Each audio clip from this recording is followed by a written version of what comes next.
Before we get started, a quick question. If the CRA selected your business for an audit tomorrow, do you know what it would cost you? Audit Shield covers your accountant's professional fees if your business is audited or reviewed. Ask your CPA if they offer Audit Shield or visit auditshieldconnect.ca to check. Hello, I'm Mario Tanaguzzi, a managing editor of Canada's Entrepreneur, and joining me today is Monique Barrie, who is a filmmaker, entrepreneur, philanthropist based in Calgary. Thanks, Monique, for joining us today. Thank you for having me, Mario.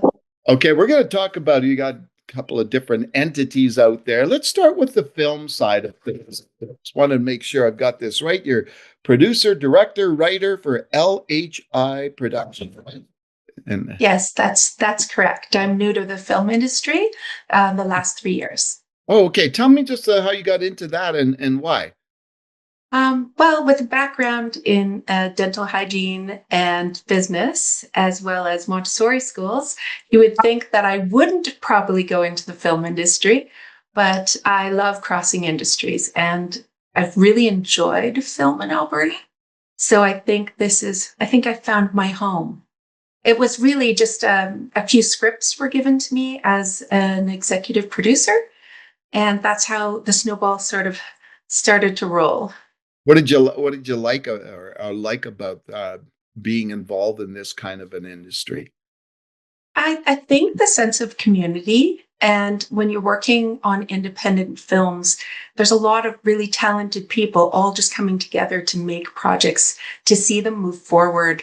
And it's not always about, how much things cost. It's people sharing their talents, which is amazing.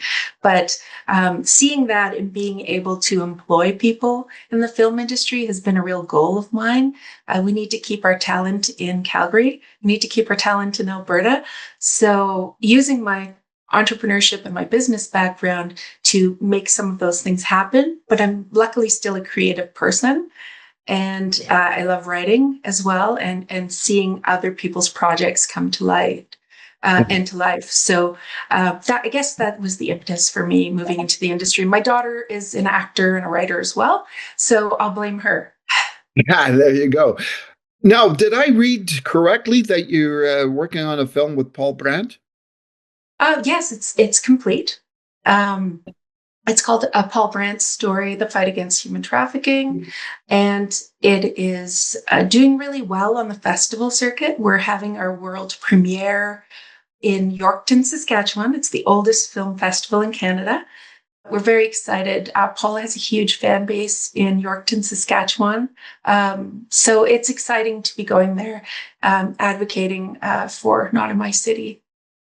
So tell me just a little bit about that project. How did that come about? I've been involved as an ally with Not in My City for a number of years, and I just love the work that they're doing. I see so much progress, and I thought, hey, I'm new to the film industry. How can I help them advance the cause in any way that I can, except for, obviously monetarily or volunteering. But a film would have a lot of impact. And Paul and his team agreed.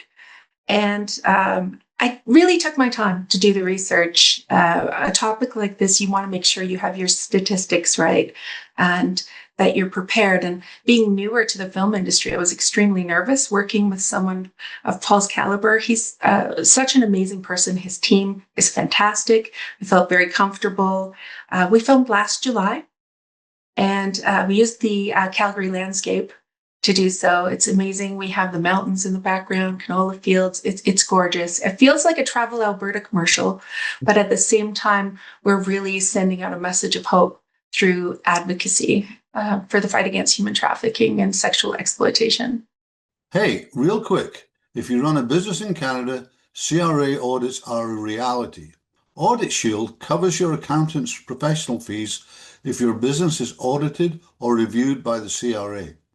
Ask your CPA if they offer Audit Shield or visit auditshieldconnect.ca to check. Now, you're also owner of Aspen Hill Montessori. For those of us that really are not familiar with, can you explain what Montessori is? Montessori is an educational pedagogy that came from Italy. Maria Montessori created it in the 1800s, and it's really meant to focus on how the child learns, that they're the teacher and that we're the guide. So that we need to create exciting invitations for the child to want to engage and learn in different types of once a child you see how they learn, you can apply that to every other invitation you give them, if whether it's mathematics, geography, language arts, you name it. But I really like that it's nature-based as well. So that pedagogy has survived, since the 1800s, and it's widely taught worldwide. So I'm very proud to have 3 Montessori schools here in Calgary, and the community really loves Montessori, the pedagogy. I feel like the grace and courtesy that comes from it, seeing children in the community many years after they've left us, they're always still so kind and polite, and they call me Miss Monique. And all of the teachers by the, Miss or Mister. It's really lovely to see in the community, just creating so much impact. Can you maybe go back, how long ago did you get involved with Montessori? I still had my dental hygiene practice at that time, and my daughter was quite young, and I decided to purchase her nursery school, which at the time had about 18 students, and now we have 200. So we have grown exponentially.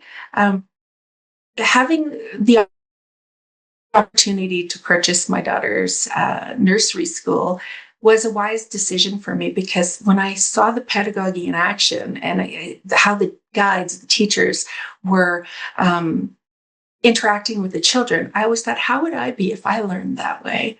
How would others be if they've learned this way? So I really saw an impact immediately, and I wanted to know more. So I immersed in courses. And not one to just run a business. I actually immersed in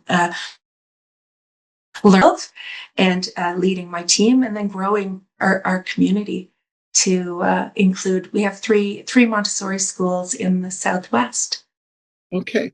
Now, what brought you to that point of I guess, exploring Montessori? I guess a large part of it would be being a mom and wanting to learn more about how children learn, and seeing how I could help improve that or add to it for the benefit of the whole community.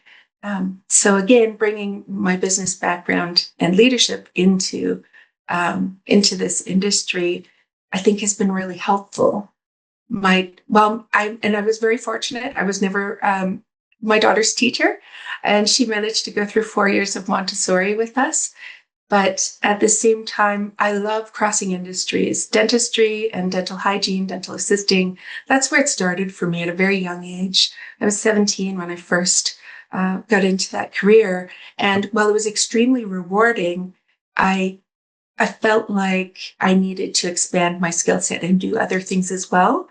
But for simultaneously, I did several of these things at once, because I have amazing staff that contribute to the businesses. But my heart really was in it. So I did retire 7 years ago from dental. I sold my practice to a local dentist, and moved full-time into Montessori education and business leadership. Oh, wow. So running the 2 different entities there, how do you juggle that? It's not easy being a single mom and doing all of those things. Mind you, luckily, I always had childcare with having the Montessori schools. Yeah. And it was an exciting journey, because I was so proud to be employing almost 100 people in Calgary. It made me feel good, like I was contributing to the community. And I guess there wasn't a lot of self-care at that time, because I was growing the businesses and helping the community. But I see the impact, and it just makes me want to do more. But I have to be able to do it well, or I can't do it without good people. All right, let's get back to it.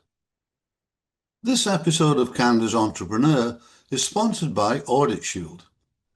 Here's something most business owners don't think about until it happens: a CRA audit. Those professional fees can quickly add up, even for a straightforward review. Audit Shield covers your accountant's professional fees if your business is audited or reviewed by the CRA. It's a service that's been around for 10 years in the Canadian market, offered throughout participating accounting firms, designated to protect businesses from the unexpected cost of CRA reviews. Ask your CPA if they offer Audit Shield, or visit auditshieldconnect.ca to check. So when you look at running a business, being an entrepreneur in Calgary, what do you think some of the advantages are of being a business owner in this city? Well, when I moved here in 1997, I came because Maclean's magazine said it was the place to be. Wow. And it was Vancouver. I tried Vancouver, I tried Toronto, and Calgary, I think, was number 2 or 3 on the list. And for dentistry and dental hygiene, it was very good. So it made sense for me to come and to try it out. When I got here, I couldn't believe how many people were entrepreneurs. And I grew up in a very entrepreneurial household. My dad and my brother had their own businesses. So, and I started paper route when I was 8. So I always felt like I was self-employed. Yeah. And I guess the challenge for me was I wanted to be self-employed too. So I became a contractor as a dental hygienist almost immediately and worked for a few dental practices. I really liked working for myself, but Calgary has so much opportunity if you do want to be an entrepreneur. The sky's the limit, really, here. There's so many amazing opportunities. I've crossed industry several times. I've owned a flower shop in Aspen Landing as well, which I really loved. That was my first career as a florist.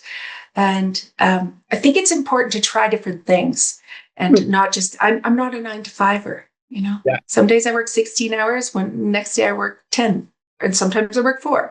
But it's a different journey, but an entire province and city filled with entrepreneurs was like a dream for me. Oh, cool. Where did you come from? I'm originally from Northern Ontario, a small town called Spanish Ontario. Oh, wow. Yeah. I don't think I've ever heard of them. You probably wouldn't have. It's in between Sudbury and Sault Ste. Marie. Okay, then. I spent a few summers in Sault Ste. Marie. Dad was working there. So Yeah. I know kind of the general area. When you look at Calgary, beyond the kind of the vibe, the entrepreneurial vibe that's here, what do you think the advantages are of of owning a business in Calgary, and having a business in this province as opposed to somewhere else? Well, obviously there are tax benefits. We pay less tax. I feel like when so many other entrepreneurs around, it makes a lot of sense. You're constantly collaborating with people that think like you or similar to you. Yeah. So it just makes it really easy. The cost of living in comparison to many other major cities that I've lived in, I think is, obviously it's expensive, but it's still more affordable than a lot of other major centers. So again, being an entrepreneur here, I feel like there's a great opportunity for collaborating as well.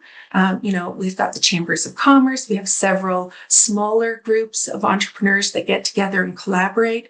And if I were in Toronto or Vancouver, sometimes it's more competitive rather than collaborative. Yeah. So I would say that's a huge advantage to have all the collaboration that we do. And it's the same in the film industry for the most part. It's there's a lot of opportunity for mentorship as well. Yeah. What advice would you give a young person who is thinking of becoming an entrepreneur? It's funny. Someone messaged me yesterday, and their holdback was, my parents don't like what I'm doing, or my aunt doesn't like what I'm doing. And oftentimes it's the people that are closest to you that speak from a place of fear because maybe they were too afraid to open their own business or they're afraid for you. So I highly recommend that people really use their instincts and look inside and look at their long-term happiness. I've tried many different things, and I always say failure's been my greatest teacher. So if people don't go ahead and try new things, you'll just stay there. You'll stay stuck and you will not have long-term happiness. Yeah. Being an entrepreneur is not easy, but there's a bit of a freedom to it that I can't find that I couldn't find in, say, a 7 to 3 or a 9 to 5 job. So having the courage and getting mentorship is so important. If you can find someone who sees that glimmer of hope in you as an entrepreneur, and reading, I'm still a big reader. I know I don't listen to books. I prefer to read. Yeah. And always like 10 books on my nightstand. But reading, like recently, I was reading Alex Sarian's book, The Audacity of Relevance. I absolutely loved it. And he's the CEO of the Workland Center. So that is one that I highly recommend. And also Brett Wilson's book, Redefining Success. So what success looks like for you. And adding philanthropy. I've never met more philanthropists than I have in the city.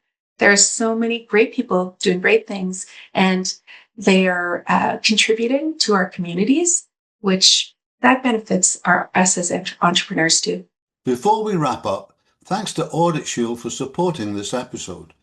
CRA audits are a reality to Canadian businesses, and the professional fees to respond can come as an unwelcome surprise.